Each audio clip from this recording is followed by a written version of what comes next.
السلام علیکم، میرا نام ہے وقاص قیوم۔ پرافٹ سیریز میں آج ہم حضرت ابراہیم علیہ السلام کی قربانی کا واقعہ سنیں گے۔ اگر آپ کو پرافٹ سیریز میں انٹرسٹ ہے تو پلیز ہمارے چینل کو سبسکرائب ضرور کیجیے۔ کیسے حضرت ابراہیم علیہ السلام نے اپنے پیارے بیٹے حضرت اسماعیل علیہ السلام کو اللہ تعالیٰ کی راہ میں قربان کیا۔ چلیے شروع کرتے ہیں with the real life story of prophet Ibrahim علیہ السلام۔ حضرت ابراہیم علیہ السلام ایک طویل عرصے تک اولاد جیسی نعمت سے محروم تھے، کیونکہ آپ کی بیوی حضرت سارہ اور حضرت ابراہیم علیہ السلام کی زندگی میں اولاد کی کمی پوری کرنے سے قاصر تھی۔ آخر حضرت ہاجرہ کے ذریعے حضرت ابراہیم علیہ السلام کی زندگی کی کمی پوری ہوئی اور اللہ تعالیٰ نے انہیں حضرت اسماعیل علیہ السلام سے نوازا۔ ایسی صورتحال میں حضرت ابراہیم علیہ السلام کی اپنے بیٹے کے ساتھ محبت میں ایک خاص قسم کی جھلک نمودار ہوتی تھی، کیونکہ آپ علیہ السلام کئی سالوں کے انتظار کے بعد صاحب اولاد ہوئے تھے۔ حضرت اسماعیل علیہ السلام بھی باپ کی ایسی خاص محبت اور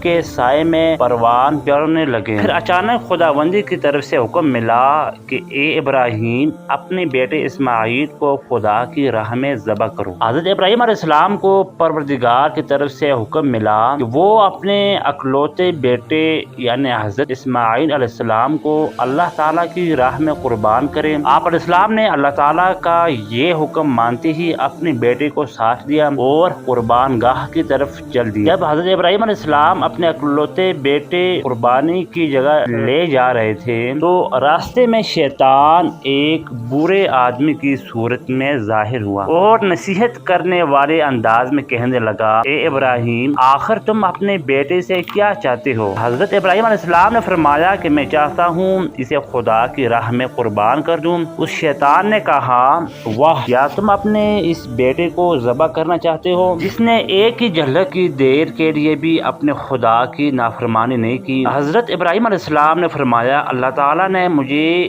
اس کام کا حکم دیا ہے۔ اس نے کہا، ایسا ہرگز نہیں، بلکہ یہ صرف ایک شیطانی الہام تھا اور شیطان ہی نے تجھے ایسا کرنے کا حکم دیا ہے۔ حضرت ابراہیم علیہ السلام برہم ہوئے اور فرمایا، دائے ہو تجھ پر جس نے مجھے مقام نبوت سے ہمکنار فرمایا ہے، اسی نے مجھے اس کام کا حکم دیا ہے۔ برے آدمی یعنی شیطان نے دوبارہ اپنی بات تکرار کی تو ابراہیم علیہ السلام نے اسے پہچان لیا اور اپنے ہاتھوں میں کچھ کنکریاں اٹھائے اور اسے مار کر بھگا دیا۔ حضرت ابراہیم علیہ السلام ایمان کی قوت ارادے کے ساتھ اللہ تعالیٰ کے حکم کی تعمیل میں مشغول ہو۔ جب آپ نے اپنے بیٹے کو زمین پر لٹایا اور حضرت اسماعیل علیہ السلام کے گلے پر چھری چلانے کا ارادہ کیا تو اسی وقت اللہ تعالیٰ کی طرف سے وحی نازل ہوئی اور حضرت ابراہیم علیہ السلام کو ان کے ایمان، تسلیم اور اخلاص کے ساتھ اللہ تعالیٰ کے حکم کی تعمیل میں کامیابی پر رضائیت الہی کی بشارت دی گئی۔ پھر حضرت ابراہیم علیہ السلام قربانی کے لیے ایک بھیڑ لائے اور حضرت ابراہیم علیہ السلام نے اسے ذبح کیا۔ دوستو، اس واقعے میں ہمارے لیے ایک چند سبق ہیں جن پر نہ صرف ہم کو غور کرنا چاہیے بلکہ اس واقعے سے ہمیں بھی سبق حاصل کرنا چاہیے۔ پہلی بات، اللہ تعالیٰ کی رحمت سے کبھی نا امید نہ ہو، وہ اللہ بے نیاز ہے، اس کے خزانے میں کوئی کمی نہیں ہے۔ دولت، شہرت، اولاد سب اسی سے مانگو، وہ ضرور دیتا ہے۔ اس سے کبھی نا امید نہ ہو، اپنے والدین کی خدمت کرے، دوسروں کا خیال کرے۔ اللہ تعالیٰ کی ذات ہمیں عمل کرنے کی توفیق عطا فرمائے، آمین یا رب العالمین۔